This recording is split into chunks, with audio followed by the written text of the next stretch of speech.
Hello everyone, आप सभी का स्वागत है हमारे अपने यूट्यूब चैनल उड़ान में। आज हम एनसीईआरटी क्लास 6 की हिस्ट्री की यहाँ पर चैप्टर 5 को कंप्लीट करने वाले हैं।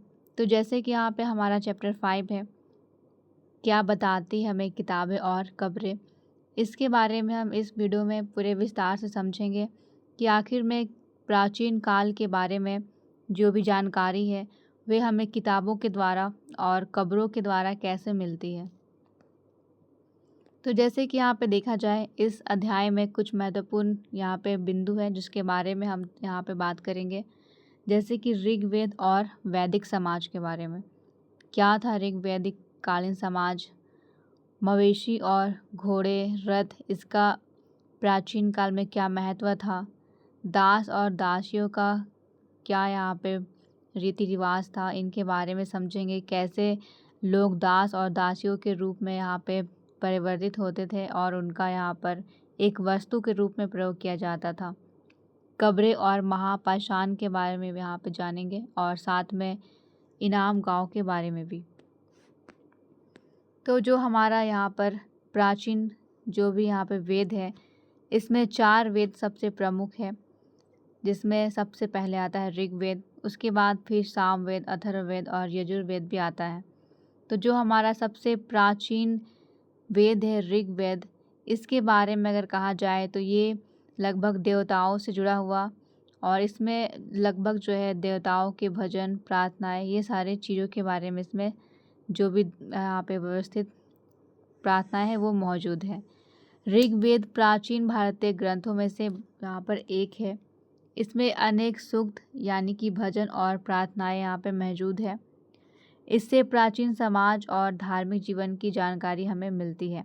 हमें ये पता चलता है ऋग्वेद से कि जो हमारा प्रारंभिक समाज था उसमें किन किन धार्मिक प्रक्रियाओं का प्रयोग किया जाता था, समाज कैसा था, पितृ सत्तात्मक था या फिर मातृ सत्तात्मक।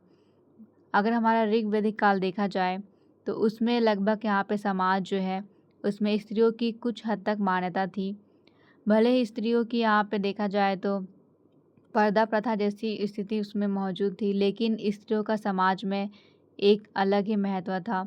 शिक्षा ग्रहण करने पर या फिर देखा जाए तो उन्हें माता के रूप में या फिर रानी के रूप में महत्व दिया जाता था।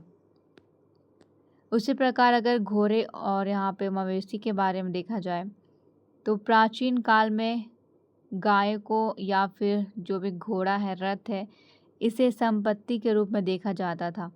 जिन राजा के पास मवेशी, घोड़े और रथ अधिक मात्रा में होते थे तो उनका यहाँ पर जो प्रभाव है उसे अत्यधिक देखा जाता था। मवेशी जो है वैदिक समाज में बहुत ही महत्वपूर्ण थे। गाय को संपत्ति और समृद्धि का प्रतीक माना जाता था। घोड़े और रथों का उपयोग युद्ध में किया जाता था। युद्ध के दौरान यहाँ पर देखा जाए तो लगभग जीत होने पर घोड़े को तोहफे के तौर पर भी दिया जाता था। जो हमारा प्रारंभिक समय था इसमें लोग और उनके समाज के बारे में भी हमें जानकारी मिलती है। जैसे कि लोग पशुपालन और खेती जैसे यहाँ पे काम करते थे। धीरे धीरे लोगों ने युद्ध में मवेशियों और संसाधनों पर अधिक यहाँ पर अधिकार और संघर्ष को यहाँ पे अपने साथ में झेला था। ऋग्वेद में दास और दासियों का भी उल्लेख मिलता है। दास और दासियों के बारे में कहा जाए तो यहाँ पर जो राजा होते थे वे जितने भी यहाँ पर जो शूद्र जाति के लोग होते थे उसे अपनी दास या फिर दासियों के रूप में रखते थे और उनसे जो भी यहाँ पे काम होता था वो करवाते थे। साथ में यहाँ पे ये भी उल्लेख मिला है जो दास और दासियाँ थी इनका वो यहाँ पर प्रयोग तोहफे के रूप में भी दूसरे जो राजा होते थे उन्हें दिया करते थे। लगभग जैसे कि उदाहरण के तौर पर देखा जाए तो युद्ध में 200 या फिर 400 जैसे दास दासियों को भेंट स्वरूप दिया जाता था। तो यहाँ पर जो दास और दासियाँ थी ये एक वस्तु के रूप में यहाँ पे शामिल थी। उसी प्रकार जो कब्र है ये भी हमें प्राचीन काल के बारे में अनेक जानकारी देता है। कब्रों में बहुत सारे वस्तुएं मिलती है, जैसे कि यहाँ पे देखा जाए जेवर, आभूषण हो गया, बर्तन, भोजन, मृदभांड जैसे जो यहाँ पे वस्तुएं मिली है। ये सारे वस्तुएं ये बताती है कि किस प्रकार उनका जीवन था। कभी कभी कुछ ऐसे कब्र मिले हैं जिससे महंगे महंगे आभूषण मिले हैं या फिर बहुत अधिक मात्रा में सामान।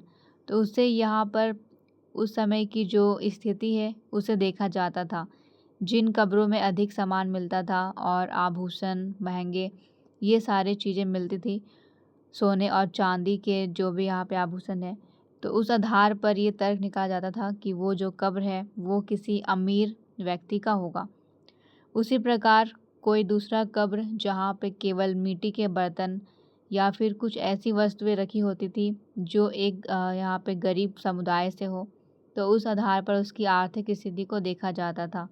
तो यहाँ पे कब्र जो है वो वस्तुओं के आधार पर लोगों के जीवन के बारे में भी हमें जानकारी देते थे। कब्र के आधार पर उनकी कुछ धार्मिक रीति रिवाजों के बारे में भी हमें पता चला था, क्योंकि यहाँ पर ताबीज जैसी चीज़ें भी मिली थी। आभूषण, हथियार और बर्तन सामाजिक अंतर का यहाँ पे संकेत देते हैं, क्योंकि आभूषण के तौर पर देखा जाए जो अमीर समुदाय के लोग होते थे वो यहाँ पर धातु के आभूषण पहनते थे। वहीं दूसरी ओर जो गरीब समुदाय के लोग होते थे ये मिट्टी के यहाँ पे आभूषण पहनते थे। हथियार के रूप में देखा जाए तो यहाँ पर उच्च कोटि का जो हथियार होता था ये भी अमीर लोग ही ज़्यादा यहाँ पे यूज़ करते थे। जो निर्धन लोग थे ये लगभग यहाँ पे पत्थर के औजार बनाते थे, वो भी उतना वो सर्प का नहीं होता था। साथ में यहाँ पे बर्तन में भी देखा गया है जो गरीब समुदाय के लोग होते थे उनके पास लगभग कम मात्रा में या फिर मिट्टी के बर्तन का यहाँ पे कब्र में अवशेष जो है वो मिला है। महापाषाण काल। बड़े पत्थरों से बने दफन स्मारकों को महापाषाण काल कहा जाता था। इनसे प्राचीन लोगों की दफन प्रथाओं और उनकी मान्यताओं की जानकारी हमें मिलती है। महाराष्ट्र का एक इनाम गांव है जो कि इस चैप्टर में यहाँ पे बहुत ज़्यादा इम्पोर्टेंट है। ये एक महत्वपूर्ण पुरातात्विक स्थल है। यहाँ पे घरों, अनाज, औजार और कब्रों के अवशेष यहाँ पे मिले हैं, क्योंकि यहाँ पे देखा जाए तो इसमें लगभग कब्र और औजारों से उस स्थिति का यहाँ पे या फिर यहाँ पे जो प्राचीन काल था उसके बारे में कुछ जानकारी मिली थी। तो इतिहासकार यहाँ पे ये जानकारी को कैसे जुटा रहे थे? यहाँ पे उनके पास किताबें थी और दूसरा है उनके पास पुरातात्विक स्रोत। किताबें और कुछ मौखिक परंपराओं के आधार पर उन्होंने ये सारी जानकारी को यहाँ पे एकत्र किया था। कब्रों और दफन में यहाँ पे जो वस्तुएं मिली थी उनके द्वारा भी उस समय की स्थितियों को देखा गया था। मकान, औजार और बर्तनों के अवशेष से भी यहाँ पे जानकारी को यहाँ पे किया गया। विभिन्न स्रोतों को मिला करके फिर अतीत को यहाँ पर पुनर्निर्माण के रूप में हमारे सामने इतिहासकारों ने रखा था। तो यहाँ पर देखा जाए तो कुछ पुरातात्विक और साहित्यिक स्रोत है जो इतिहास के बारे में हमें जानकारी देते हैं। यहाँ पे कुछ इम्पॉर्टेंट यहाँ पे पॉइंट है जो जानना जरूरी है, जैसे कि ऋग्वेद। ऋग्वेद से प्राचीन समाज की हमें जानकारी मिलती है। कब्रों से सामाजिक जीवन का संकेत मिलता है, किस प्रकार सामाजिक जीवन था, लोगों की यहाँ पे आर्थिक स्थिति के बारे में जानकारी मिली। बड़े यहाँ पे जो महापाषाण पत्थर थे उनसे दफन स्मारक के बारे में जानकारी मिली और इनाम गांव से दैनिक जीवन के प्रमाण मिले हैं, जैसे कि व्यापार। तो यहाँ पे कुछ महत्वपूर्ण जैसे कि यहाँ पे जानकारी है, लेकिन ये यूपीएससी के लेवल से इसे जानना उतना ज़रूरी नहीं है। ये लगभग यहाँ पे एक छोटा सा क्वेश्चन है। तो यहाँ पे जैसे देखा जाए ये जो हमारा एनसीईआरटी है ये हमें एक बेसिक यहाँ पे पॉइंट ऑफ व्यू देता है हमारे जो एडवांस बुक है उसके लिए। तो थैंक यू।